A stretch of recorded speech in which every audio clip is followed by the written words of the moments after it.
వందనాలండి. ముఖ్యంగా నాకు ఈ అవకాశం ఇచ్చిన దేవుడికి నేను వేలాది వేల వందనాలు తెలియజేసుకుంటున్నాను. అసలు నేను ఈ న్యూ ఇయర్ కానీ క్రిస్మస్ కానీ ఇక్కడ మీ అందరితో జరుపుకుంటానని అనుకోలేదు. 20th నేను వెళ్ళిపోవాలి. నా ఫ్లైట్ కూడా బుక్ అయి ఉండింది. లాస్ట్ క్రిస్మస్ కానీ న్యూ ఇయర్ కానీ నేను యూకేలో ఉన్నాను. ప్రతి 31st మందిరంలో గడిపి ప్రార్థన చేసుకొని వాగ్దానం తీసుకునేది అలవాటు ఉండింది. 2023లో ఉన్నాను, 2024లో లేను. లాస్ట్ ఇయర్ ఇదే సమయంలో ఇంట్లో ఎక్కడ ఎవ్వరు ఉండారండి, నేను ఒక్కదాన్ని ఇంట్లో ఉంటాను. ప్రొజెక్టర్ మా ఫ్రెండ్ దగ్గర తీసుకొని అంకుల్ లైవ్ పెట్టుకొని నాకు నేను ఏడ్చుకుంటూ ప్రార్థన చేసుకుంటున్నాను.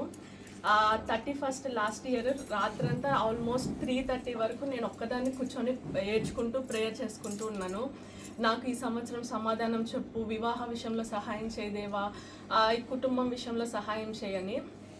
తర్వాత సమాధానం దొరికింది.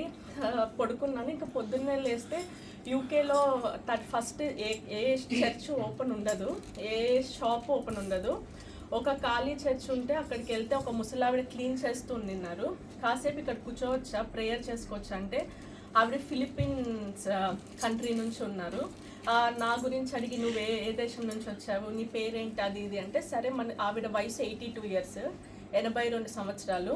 ఆవిడ వచ్చి మన ఇద్దరం కూర్చొని ప్రార్థన చేసుకుందామా అని అడిగింది. క్లీన్ చేస్తుంది. సరే కూర్చొని ప్రార్థన చేసుకుందామని ప్రార్థన చేసుకొని ఇంకా ఇద్దరం వచ్చేసాము. తర్వాత ఆ రోజు నేను అనుకున్నాను, ప్రతిరోజు ఎక్కడికి వెళ్ళినా పొద్దున బైబిల్ చదువుకుంటాను, బైబిల్ తీసుకొని వెళ్తాను. కానీ ఎక్కువసేపు ఎవ్రీడే ప్రేయర్ చేసుకోవడానికి కుదిరేది కాదు. సో 2025లో నేను అనుకున్నది ఏంటంటే ప్రతిరోజు 30 minutes అన్నా 40 minutes అన్నా ఏ రోజైనా మిస్ అవ్వకుండా, నైట్ డ్యూటీ ఉన్నా 12 hours డ్యూటీ ఉన్నా ఏదో ఒక సమయంలో కూర్చొని ప్రేయర్ చేసుకోవాలి, ఒక వాక్యం పెట్టుకొని బైబిల్ కంప్లీట్ చేయాలి అనుకున్నాను. అది స్టార్ట్ చేశాను. దేవుడి దయ వల్ల ప్రతిరోజు అని చెప్పాను కానీ ఆల్మోస్ట్ 90% అయితే నేను చేసుకోగలిగాను. దాన్ని బట్టి స్తోత్రం చెల్లించుకుంటున్నాను.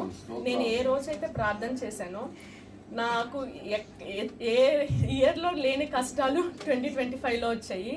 నా కెరీర్లో కానీ, పర్సనల్ విషయాల్లో కానీ, ఇంట్లో సమస్యలు కానీ, ఆరోగ్య సమస్యలు కానీ.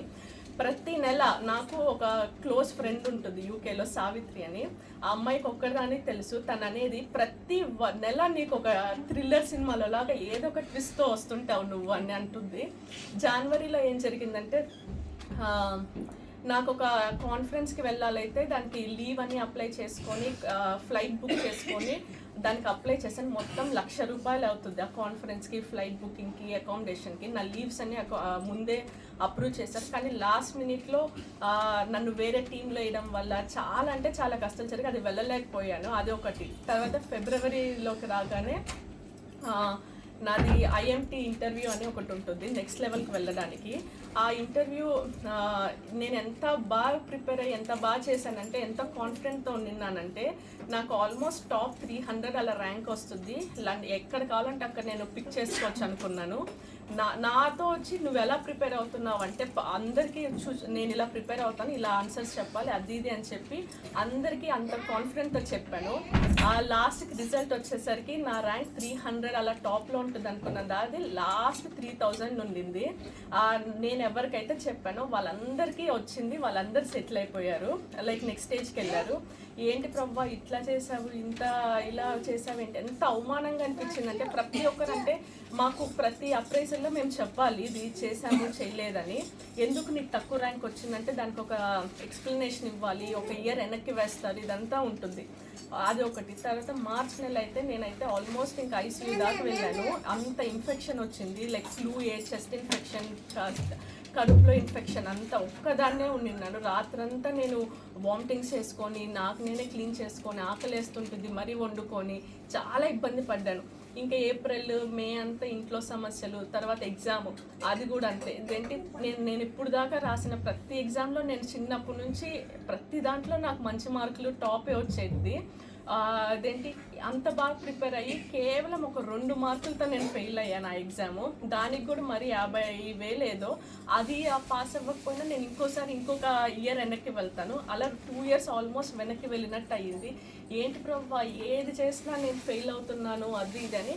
ఆ టైంలో ఒక ఒక 5 రోజులు నేను ప్రేయర్ మానేశాను. అసలు నాకు కోపంగా అనిపించింది, ఎందుకు ప్రభు ఇలా చేశావు అని.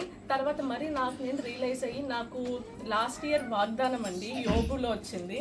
యోబు 5:19లో 7 బాధలు కలిగినను నీకు ఏ కీడు తగలదని. అది వాగ్దానం పెట్టుకొని ఎందుకు ప్రభు ఇట్లా అని ప్రార్థన చేసుకున్నాను. తర్వాత వచ్చేసరికి జూన్ అండి, నాకు పనిచేస్తున్న నేను ఏదైతే ఇంటర్వ్యూ వస్తుంది అనుకున్నానో ఆ ఇంటర్వ్యూలో నేను సెలెక్ట్ అయ్యి ఉంటే నాకు 3 years కాంట్రాక్ట్ వస్తుంది. ఆ 3 years నాకు వీసా వచ్చి ఉంటే ఇంకా నేను యూకేలో ఎప్పటికైనా ఉండొచ్చు, అంటే ఇంకా 5 years కంప్లీట్ అయ్యి ఉండేది. అంత క్రూషియల్ పీరియడ్. అట్లాంటిది నాకు రాకపోయేసరికి నేను పనిచేస్తున్న హాస్పిటల్ వాళ్ళు నా కాంట్రాక్ట్ని ఎక్స్టెండ్ చేస్తామని జూన్ నెలలో మేము చెయ్యము అని, యూకే మొత్తం ఏంటంటే హాస్పిటల్స్కి ఫండింగ్ తగ్గిపోయింది, మేము చెయ్యము అని చెప్పారు. అంటే నాకు కేవలం నా చేతిలో 1.5 ఉంది ఇంకొకటి నేను తెచ్చుకోవడానికి.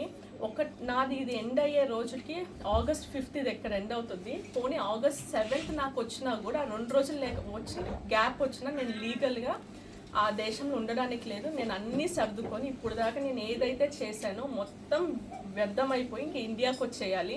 అటువంటి పరిస్థితి నేను ఎవ్వరికీ చెప్పుకోలేదు, మా కుటుంబం వాళ్ళకు కూడా. ఇంకా రోజు ఏడ్చి ప్రార్థన చేసుకుంటూ ఉండేదాన్ని, నువ్వు సమాధానం చెప్పు, నాకు సహాయం చేయని.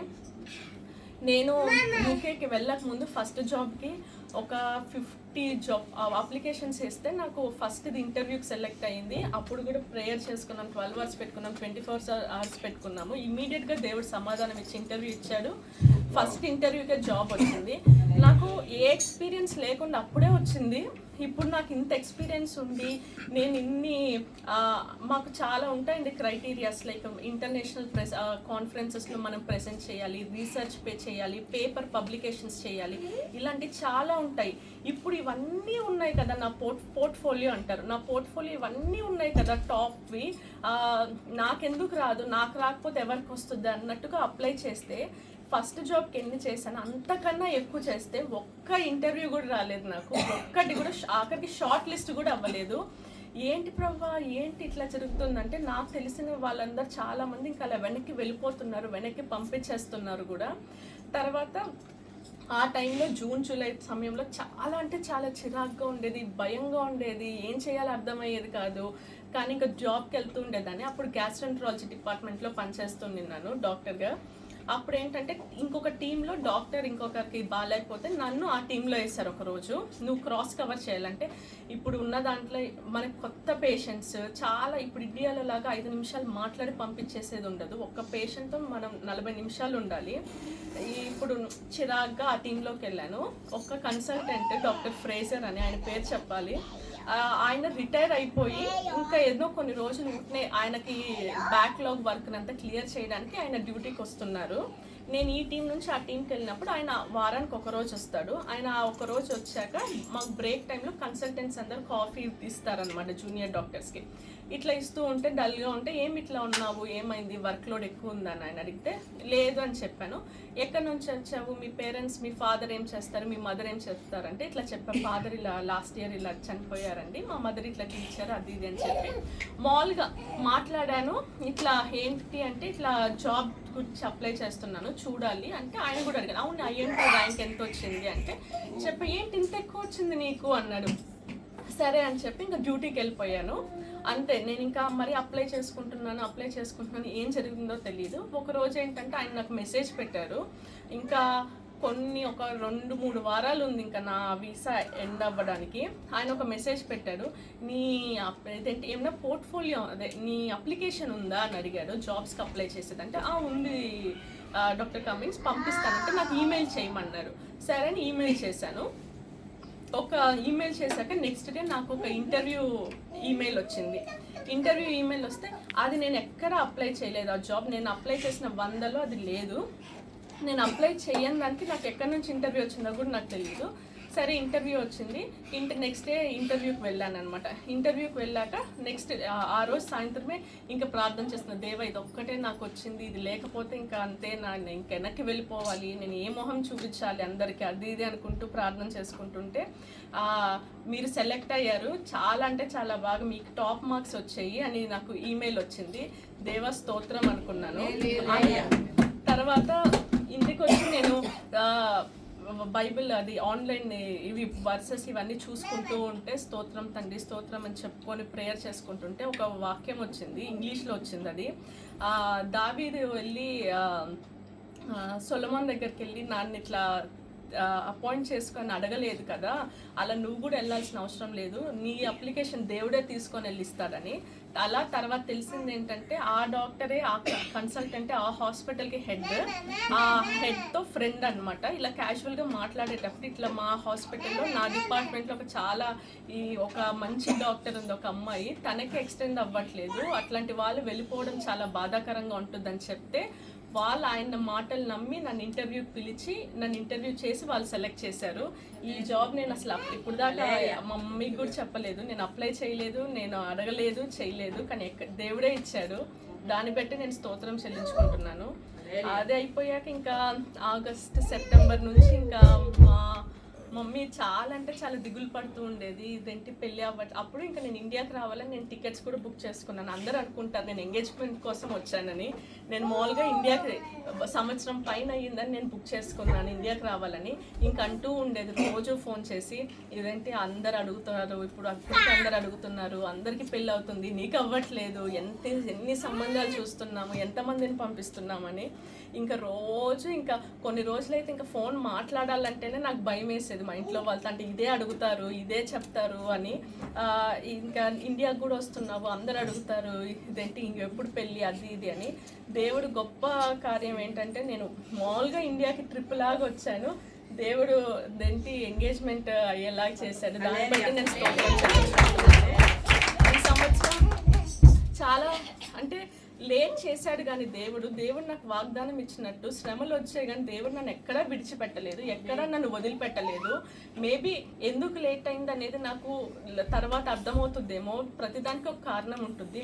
లేకపోతే ఇంతకన్నా గొప్పది నా జీవితంలో దేవుడు నాకు ఇస్తాడు, నేను ఎంతైతే కోల్పోయానో.